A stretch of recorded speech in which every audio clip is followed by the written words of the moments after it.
Good evening. It's Sherry Peoples, and this is my post on worldview and objectivity.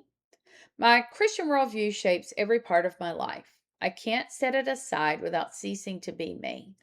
I recognize that not everyone has the same view as I do.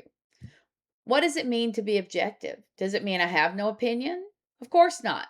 It does mean that I set aside my opinions and judgments and I detach myself so that I can look at things more clearly. When I look at history, I see things that because of my worldview sadden me.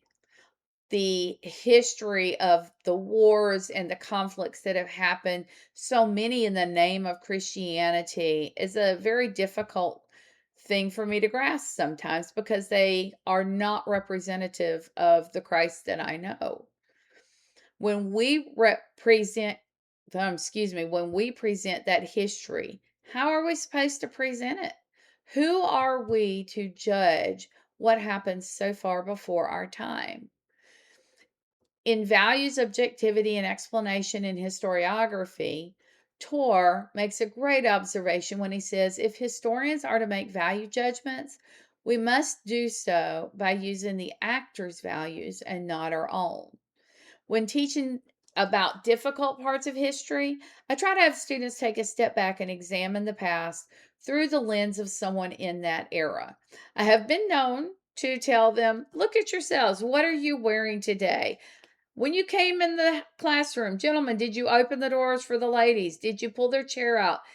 And pointing out things that are characteristic today that are considered normal behavior and putting them in contrast with the time period we're looking at. I'll let them know, based on your dress and your behavior today, you would not be considered acceptable for polite society in this civilization. So we have to consider the times and the places that we're studying and take those things in account when we make value judgments. Bolt stated that there are still empiricists who believe history is based on the objective reconstruction of facts through which we get close to what actually happened in the past. He noted they must be impartial and objective in their treatment of the evidence. So, how do we stay objective in the classroom? The answer often lies in allowing students to search for their own answers and draw their own conclusions. It's really easy sometimes to say, here's the information, here's the list of facts, make sure you know it. We're going to have a test on Friday. That doesn't teach them a lot.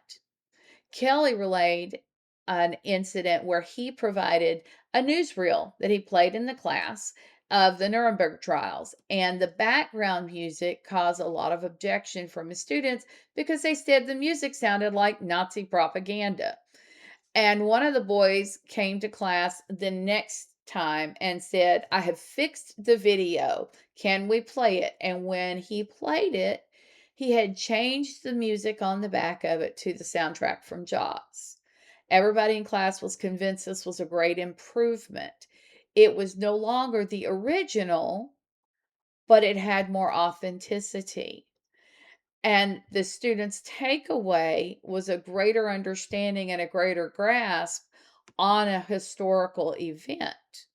So he had to broaden his horizons a little bit so that they could look outside the norm to take a hold of the historical event and draw some conclusions themselves. In How Now Historical Thinking, Bellinger discussed teaching future teachers how to teach history in a meaningful way and use historical thinking skills to shape their view of history. She stated having her students use historical thinking skills helped. No longer was history the truth written in third person by textbook authors. Instead, they learned to analytically shred apart a source, showing its bias and intent to its audience like good historians do. If we remain objective, detached from the details, we can translate that to our students so they can find the historian in themselves. Thank you.